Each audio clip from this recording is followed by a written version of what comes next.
When you think back to our time in Brooklyn, what do you think of? Him stepping on that damn 3-point line. We had this That's conversation. that's one of them. That's man. Stepping on that damn I can't get away from it too, because they gonna repost that and tag me in it. But we had this conversation in Portland, I think, right before a game, and I'm like, who am I spending my next 5 years with? I had just signed that deal. You had just signed the deal, but I feel like we were secure, but everything else around us was going to shit. Not in a bad way. We got GMs going to other teams. We got coaches going to other teams. We got players forcing trades. We got bringing Ben Simmons. He's back. Like, it was just so much Stuff going on. bullshit around us. I feel like we were locked in on the same page and understand, like, well, we're trying to do something special here. And I felt like your hands were tied a lot because you had to, as a coach, you got to deal with so much. You know Didn't get to what I'm saying? coach as much as I wanted to. That's what it was. I didn't think we didn't get the full Steve Nash like I wanted, like you probably wanted. I just felt like it was just too much, too many distractions in a way, and you know you can't win that way. And but I felt like we had great intentions though. I felt like we cared enough. I felt like every day we were trying to push towards winning the champ. It was a great vibe in there. It's some of the best times. That first year, that's why I signed that deal. That first year, man, most fun ball I had.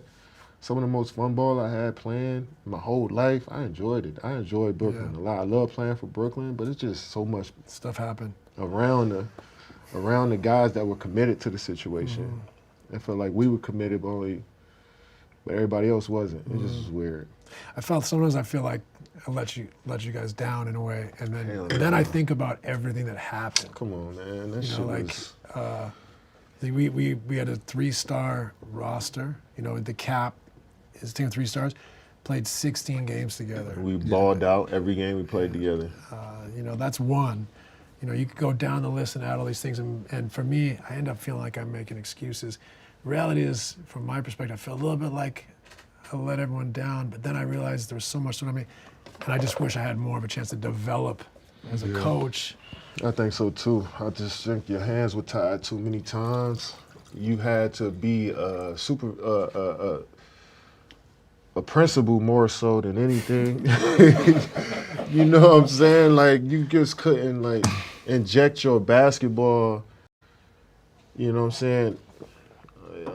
Just everything that you have basketball. I didn't feel like you could inject that into everybody in the way that we all envisioned. You know what I'm saying? Just because of the distractions, COVID, injuries.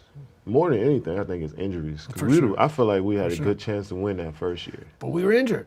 James shouldn't have been playing. He was on one leg. Kai was out. Hurt. Jeff Green was in and out. Yeah. So I think more than anything, I think we had a great chance to win it. That year I stepped on the line, but it's just it's life. Some shit happens that way, man. Like, right. But I don't think that should be an indictment on anybody.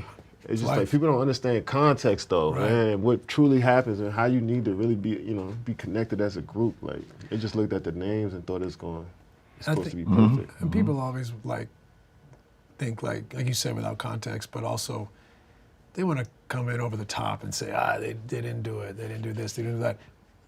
I think for guys like that go every day, like our approach to our routines, it's war. Every day.